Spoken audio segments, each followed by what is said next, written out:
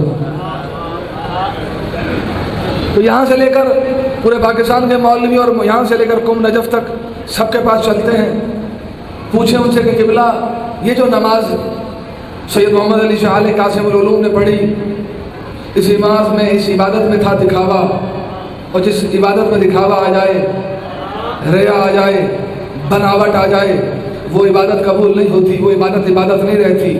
تو جتنی عبادتیں ہیں اسلام میں نافذ، اگر ان میں دکھاوا آ گیا، بناوٹ آ گئی، ریا آ گئی، وہ عبادتیں اللہ کہہ رہا ہے منہ پہ مار دوں گا، بیکار ہو جائیں گی۔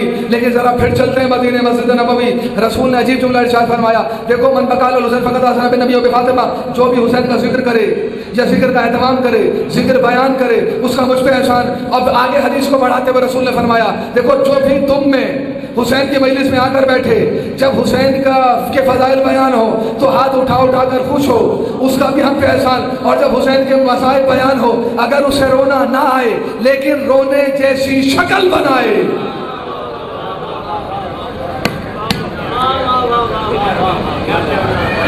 تو اس کا مجھ پہ بھی احسان، میرے اللہ پہ بھی احسان۔ پتہ چلا اگر اس عبادت میں ریا آ گئی، عبادت بیکار، لیکن اگر اس عبادت میں بناوٹ آئی، ریا آئی، رسول کہہ رہے ہیں وہ بھی تمہارا عمل مجھ پہ احسان ہے۔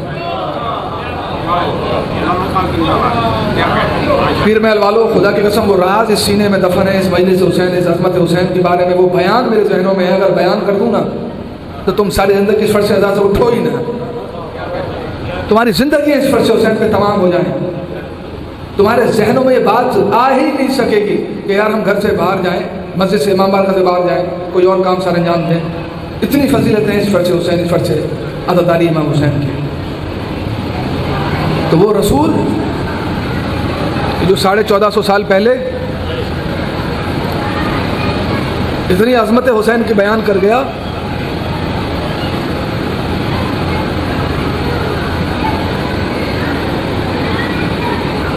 کہ رسول اتنی عظمت حسین کی بیان کر گئے، اتنی فضیلتیں